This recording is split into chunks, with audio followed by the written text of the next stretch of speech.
Hi everyone, this is Yabin from Evika. നമ്മുടെ ഇന്നത്തെ apple news table നമ്മൾ സംസാരിക്കാൻ പോകുന്നത് ലാസ്റ്റ് വീക്കിൽ നടന്ന എല്ലാ പുതിയ ആപ്പിളിൻ്റെയും അപ്ഡേറ്റ്സിനെയും ന്യൂസിനെയും പറ്റിയാണ്.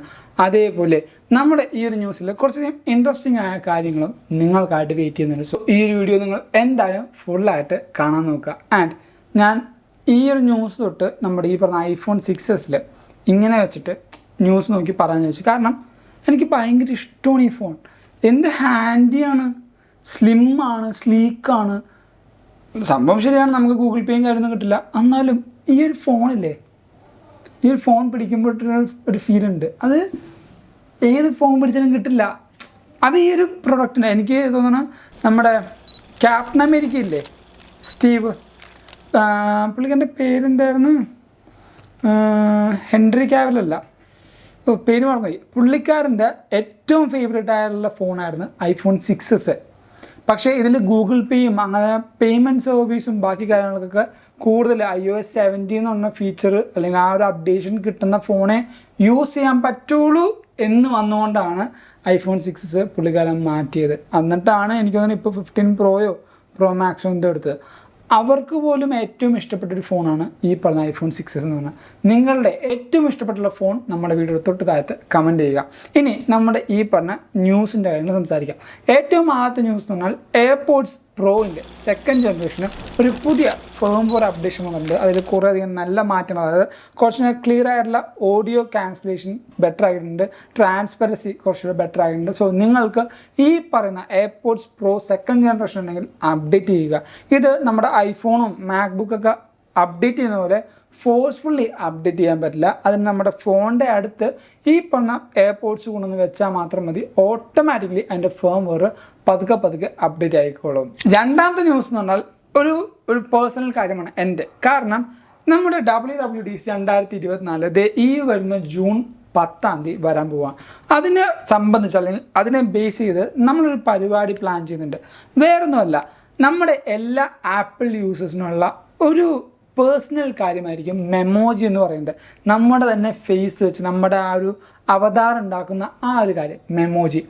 നിങ്ങൾക്കും നിങ്ങളുടെ മെമ്മോജി നമ്മുടെ ഇൻസ്റ്റാഗ്രാമിലേക്ക് അയച്ചു തരിക. കാരണം ഈ WWDCനെ അനുബന്ധിച്ച് നമ്മൾ കുറച്ചധികം സ്റ്റോറീസ് റിലീസ് ചെയ്യുന്നുണ്ട്. സോ ഞാൻ സെലക്ട് ചെയ്യുന്ന കുറച്ചധികം സ്റ്റോറീസ് അല്ലെങ്കിൽ കുറച്ചധികം മെമ്മോജീസ് നിങ്ങളുടേതായിട്ട് വരാൻ ചാൻസ് ഉണ്ട്. ആ ഓരോ വ്യക്തികളെയും അവരുടെ ഇൻസ്റ്റാഗ്രാം അക്കൗണ്ട് മെൻഷൻ ചെയ്തുകൊണ്ട് നമ്മളുടെ എവിക്കയുടെ ഇൻസ്റ്റാഗ്രാമിൽ പോസ്റ്റ് ഇടുന്നതായിരിക്കും അല്ലെങ്കിൽ സ്റ്റോറി ഇടുന്നതായിരിക്കും. സോ ആ ഒരു ഓപ്പർച്യൂണിറ്റി നിങ്ങൾ എന്തായാലും യൂസ് ചെയ്യുക. നിങ്ങളുടെ മെമ്മോജി ഞങ്ങൾക്ക് അയച്ചു തരിക. ഇമോജി അയക്കാനായിട്ട് നമ്മുടെ ഈ പറഞ്ഞ ഇൻസ്റ്റാഗ്രാമിലേക്ക് ജസ്റ്റ് ഈ പറയുന്ന മെമ്മോജി ഷെയർ ചെയ്താൽ മതി. എന്തായാലും നമ്മൾ നോക്കി അതിന് വേണ്ടപ്പെട്ട എല്ലാ കാര്യങ്ങളും ഇഷ്ടപ്പെടുകയാണെങ്കിൽ നിങ്ങളുടെ മെമ്മോജി നിങ്ങളുടെ സ്റ്റോറിയും നമ്മുടെ സ്റ്റോറിയായിട്ട് ഇൻസ്റ്റാഗ്രാമിൽ ഇടുന്നതായിരിക്കും. സോ എന്തായാലും പാർട്ടിസിപ്പേറ്റ് ചെയ്യുക. നമ്മുടെ ഈ പറഞ്ഞ എവിക്കയുടെ ഒരു മെമ്പറായിട്ട് നിങ്ങൾ മാറുക. ഇനി നമ്മുടെ രണ്ടാമത്തെ ന്യൂസ് എന്ന് പറയുന്നത് ഈ പറഞ്ഞ മെമ്മോജിനെ ബേസ് ചെയ്ത് തന്നെയാണ്. അതുകൊണ്ടാണ് ഞാൻ ഈ ഒരു വട്ടം iOSൻ്റെ അല്ലെങ്കിൽ ഈ പറഞ്ഞ WW24ൻ്റെ സ്റ്റോറി ആയിട്ട് മെമ്മോജി നിങ്ങളെടുത്തും ചോദിച്ചത്. ഇനി iOS 18 വരുമ്പോൾ നമുക്ക് കസ്റ്റമൈസ്ഡ് ആയിട്ട് AI യൂസ് ചെയ്തുകൊണ്ട് മെമ്മോജീസ് ക്രിയേറ്റ് ചെയ്യാം. ഇപ്പോൾ നമുക്ക് കുറേയധികം മെമ്മോജീസ് ഉണ്ട്, പക്ഷെ അതെല്ലാം പ്രീസെറ്റാണ് അല്ലെങ്കിൽ അതെല്ലാം പ്രീമെയ്ഡാണ്. നമുക്ക് ഓൾറെഡി സെറ്റ് ചെയ്യുന്ന മെമ്മോജീസ് മാത്രമേ അയക്കാൻ പറ്റുള്ളൂ. പക്ഷേ ഇനി മുതൽ കണ്ണിൽ കേക്ക് വേണം. നമുക്കിപ്പോൾ കണ്ണിൽ ലവിൻ്റെ ചിഹ്നമാണ്, പക്ഷെ കണ്ണിൽ കേക്കിൻ്റെ ചിഹ്നം വേണം. നമുക്ക് ചിരിക്കുന്നൊരു മുഖം വേണം. ആ ഒരു മെമ്മോജി നമുക്ക് AI യൂസ് ചെയ്തുകൊണ്ട് ഇനി മുതൽ iOS 18 ക്രിയേറ്റ് ചെയ്യാൻ പറ്റും. അതേപോലെ iOS 18 സപ്പോർട്ട് ചെയ്യുമ്പോൾ കുറേയധികം AI ഫീച്ചേഴ്സ് വരുന്നുണ്ട്. അത് iPhone 15 Pro സീരീസ് മുതൽ മാത്രമായിരിക്കും ഏറ്റവും കൂടുതൽ ആക്സസ് ചെയ്യാൻ പറ്റുന്നതാണ് നമുക്ക് കിട്ടിയ റിപ്പോർട്ട്. ഇനി 15 സീരീസ്, നോൺ പ്രോ സീരീസ് അതിലുണ്ടോ എന്നറിയില്ല. പക്ഷേ എൻ്റെ ഒരു അഭിപ്രായത്തിൽ 15 സീരീസ് എല്ലാം ഈ പറഞ്ഞ iOS 18 എല്ലാ AI ഫീച്ചേഴ്സും യൂസ് ചെയ്യാൻ പറ്റും അല്ലെങ്കിൽ പറ്റണമെന്നാണ് എൻ്റെ ഒരു ആഗ്രഹം. അല്ലെങ്കിൽ അവന്മാർ പൊട്ടന്മാരായി പോകും. പ്രോ സീരീസ് എടുത്തവർക്ക് മാത്രമായിട്ട് കൊടുക്കരുത്. 15 സീരീസ് എല്ലാ 14 വിട്, 15 സീരീസ് എല്ലാ യൂസേഴ്സിനും ഈ പറഞ്ഞ AI ഫീച്ചേഴ്സ് കൊണ്ടുവരണം. അല്ലെങ്കിൽ പ്രോ സീരീസ് തൊട്ടായിരിക്കും വരുന്നതാണ് കേൾക്കുന്നത്. കരക്കമ്പി മാത്രമാണ്, എന്തൊന്നും ശരിയാണെന്നറിയില്ല. സോ അങ്ങനെ ഒരു ഓപ്ഷനും നമുക്ക് ഈ പറഞ്ഞ iOS 18 വരുന്നുണ്ട്. ആപ്പിൾ ഇന്നേ വരെയും ചെയ്യാത്ത ഒരു റയർ കാര്യം ചെയ്യാൻ പോവുകയാണെന്നാണ് നമുക്ക് റിപ്പോർട്ട്. കാരണം ആപ്പിൾ TV എന്ന് പറയുന്ന ഒരു സോഫ്റ്റ്വെയർ ഉണ്ട്. അത് ആപ്പിളിന് വേണ്ടി മാത്രമുള്ളതാണ്.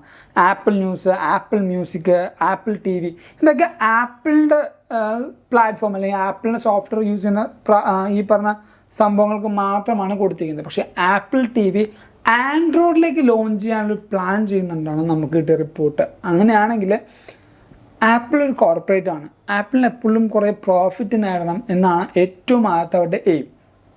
ബിസിനസ് പഠിക്കുന്ന എല്ലാ കുട്ടികൾക്കും അല്ലെങ്കിൽ എല്ലാ ആൾക്കാർക്കും അറിയാം അവരുടെ മെയിൻ മോട്ടീവ് അല്ലെങ്കിൽ മെയിൻ പ്രയോറിറ്റി പ്രോഫിറ്റ് മേക്കിംഗ് ആയിരിക്കും, അല്ലെങ്കിൽ ചാരിറ്റി ആയിരിക്കണം. പക്ഷേ എന്തായാലും ആപ്പിൾ ചാരിറ്റി അല്ല. സോ എന്തായാലും പ്രോഫിറ്റ് മേക്കിങ്ങിലേക്ക് നോക്കുമ്പോൾ ആപ്പിൾ TV എന്ന് പറഞ്ഞ പ്ലാറ്റ്ഫോം അല്ലെങ്കിൽ ആ സോഫ്റ്റ്വെയർ ആൻഡ്രോയിഡിലേക്കും കൂടെ റിലീസ് ചെയ്യുകയാണെങ്കിൽ ആപ്പിൾ TVയിൽ മാത്രം കിട്ടുന്ന കുറേ ഫീച്ചേഴ്സ് ഉണ്ട്. ഇമേഴ്സീവ് എക്സ്പീരിയൻസ് ഉണ്ട്, കുറേ ഓഡിയോ ഓപ്ഷൻസ് ഉണ്ട്, അങ്ങനെ കുറേ കോണ്ടൻറ്റിൻ്റെ കുറേ കാര്യങ്ങളുണ്ട്. ഇതെല്ലാം നമ്മുടെ എല്ലാ ആൻഡ്രോയിഡ് യൂസേഴ്സിനും കിട്ടും. സോ അവർക്കും ഈ പറഞ്ഞ ആപ്പിൾ TV എടുക്കാം, അവർക്ക് യൂസ് ചെയ്യാം. ആപ്പിളിന് വരുമാനവും അതേപോലെ ആൻഡ്രോയിഡ് യൂസേഴ്സിന് കുറേ കോണ്ടൻറ്റുകളും ബാക്കി ഒരു കുറേ സ്പെഷ്യലൈസ്ഡ് ആയിട്ടുള്ള സീരീസും കിട്ടും. ആപ്പിൾ അങ്ങനെ ചെയ്യാൻ പ്ലാൻ ചെയ്യുന്നതാണ് നമുക്ക് കിട്ടിയ റിപ്പോർട്ട്. അതേപോലെ തന്നെ 2024 ഏറ്റവും വലിയൊരു ഇവൻ്റായി വരാൻ പോകുന്ന WWDCയുടെ ഒരു മ്യൂസിക് പ്ലേലിസ്റ്റ് ആപ്പിൾ തന്നെ റിലീസ് ചെയ്യുന്നുണ്ട്. ആ ഒരു റിലീസ് ചെയ്ത പ്ലേലിസ്റ്റ് നിങ്ങൾക്ക് ഒരു ആപ്പിൾ മ്യൂസിക് സബ്സ്ക്രിപ്ഷൻ ഇല്ലെങ്കിലും യൂസ് ചെയ്യാൻ പറ്റുമെന്നാണ് നമുക്ക് മനസ്സിലാക്കാൻ പറ്റിയത്. സോ ആ ഒരു പാട്ടിൻ്റെ ലിങ്കും ബാക്കി കാര്യങ്ങളെല്ലാം നമ്മൾ ഡിസ്ക്രിപ്ഷനിൽ കൊടുത്തിട്ടുണ്ട്. അല്ലെങ്കിൽ നേരത്തെ ഞാൻ പറഞ്ഞ പോലെ നമ്മുടെ എവിക്കയുടെ പ്ലേലിസ്റ്റുകൾ, പാട്ടിൻ്റെ പ്ലേലിസ്റ്റ് നമ്മുടെ വെബ്സൈറ്റിലുണ്ട്. അവിടെ പോയാലും നിങ്ങൾക്ക് അതിൻ്റെ ഫുൾ ഡീറ്റെയിൽസ് മനസ്സിലാവാം. നിങ്ങൾക്ക് എന്തായാലും ചെക്കൗട്ട് ചെയ്യുന്നതാണ്. എല്ലാത്തിനും ലിങ്ക് ഞാൻ നമ്മുടെ ഡിസ്ക്രിപ്ഷൻ ബോക്സിൽ കൊടുത്തേക്കാം, നിങ്ങൾക്ക് ചെക്കൗട്ട് ചെയ്യാൻ പറ്റുന്നതാണ്. ആൻഡ് മലേഷ്യയിലെ ഏറ്റവും ആദ്യത്തെ ആപ്പിൾ സ്റ്റോർ റിലീസ് ചെയ്യാൻ പോകണം അല്ലെങ്കിൽ ഓപ്പൺ ചെയ്യാൻ പോകണം. എൻ്റെ അറിവ് വെച്ചിട്ടാണെങ്കിൽ എന്തോ ആപ്പിൾ TRX അങ്ങനെ എന്തോ ആണ് ഈ പറഞ്ഞ മലേഷ്യയുടെ ഈ ഒരു സ്റ്റോറിൻ്റെ പേര് വരുന്നത്. അതിന് കുറച്ചധികം വാൾപേപ്പേഴ്സ് ആപ്പിൾ തന്നിട്ടുണ്ട്. സോ ആ വാൾപേപ്പേഴ്സ് ആണെങ്കിലും നമ്മുടെ എവിക്കയുടെ വെബ്സൈറ്റിൽ പോയാൽ മതി. നിങ്ങൾക്ക് എല്ലാ കാര്യങ്ങളും മനസ്സിലാക്കാനും എടുക്കാനും ഡൗൺലോഡ് ചെയ്യാനായാലും വായിക്കാനായാലും എല്ലാം നമ്മുടെ എവിക്കയുടെ വെബ്സൈറ്റിൽ പോയാൽ മതി. എല്ലാ കൂട്ടുകാർക്കും മനസ്സിലാവുന്ന പോലെ സിമ്പിളായിട്ടാണ് ഞാനത് ബിൽഡ് ചെയ്തിരിക്കുന്നത്. സോ നിങ്ങൾക്ക് ആ വെബ്സൈറ്റിൽ പോകാൻ ലിങ്കും ഡിസ്ക്രിപ്ഷനുണ്ട്. അല്ലെങ്കിൽ www.evica.com സെർച്ച് ചെയ്യാം. നിങ്ങൾക്ക് ഇഷ്ടപ്പെടും, എന്തായാലും ഇഷ്ടപ്പെടും. നിങ്ങളുടെ ഫീഡ്ബാക്ക് എന്തായാലും താഴത്ത് കമൻറ്റ് ചെയ്യുക. സോ ആദ്യം ഞാൻ പറഞ്ഞ പോലെ നിങ്ങളുടെ മെമ്മോജി ആ ഒരു ഇൻസ്റ്റഗ്രാമിൽ നമ്മുടെ എവിക്കയുടെ ഇൻസ്റ്റഗ്രാമിൽ അയച്ചു തരിക. സെലക്ട് ചെയ്യുന്ന എല്ലാ ഇമോജീസും ഞാൻ സ്റ്റോറി ആയിട്ട് ഇടുന്നതായിരിക്കും. അത് ഒരു കുറച്ചധികം സ്പെഷ്യലൈസ്ഡ് ആയിട്ടുള്ള കുറച്ച് സ്റ്റോറീസ് ആയിരിക്കും. നിങ്ങൾക്ക് എന്തായാലും അത് റീമെൻഷൻ ചെയ്യാം, കാര്യങ്ങൾ ചെയ്യാം. നമുക്കും കുറച്ചധികം നല്ല ഇൻട്രാക്ഷൻസ് ബിൽഡ് ചെയ്യാൻ പറ്റും. ഈ ഒരു വീഡിയോ നിങ്ങൾക്ക് എന്തായാലും ഇഷ്ടപ്പെട്ടു, അതേപോലെ ഹെൽപ്ഫുൾ ആണെന്ന് കരുതുന്നു. അതുകൊണ്ട് തന്നെ ഈ വീഡിയോ ഇപ്പോൾ തന്നെ ലൈക്ക് ചെയ്യുക. എല്ലാ കൂട്ടുകാർക്കും ഈ ഒരു വീഡിയോ ഷെയർ കൊടുക്കുക. ഇതേപോലുള്ള പുതിയ കാര്യങ്ങൾ അറിയാനായിട്ട് നമ്മുടെ ചാനൽ എന്തായാലും സബ്സ്ക്രൈബ് ചെയ്യുക. നേരത്തെ ഞാൻ പറഞ്ഞ പോലെ നമ്മുടെ ഈ പറയുന്ന എവിക്കയുടെ വെബ്സൈറ്റും ഇൻസ്റ്റഗ്രാമും ടെലിഗ്രാമും എല്ലാം ചെക്കൗട്ട് ചെയ്യുക. നിങ്ങൾക്ക് ഉപകാരപ്പെടുന്ന കാര്യങ്ങളാണ് ഇവിടെ എല്ലാ സ്ഥലത്തും ഉള്ളത്. And thank you so much for watching this video. This is Xavier signing from Evica.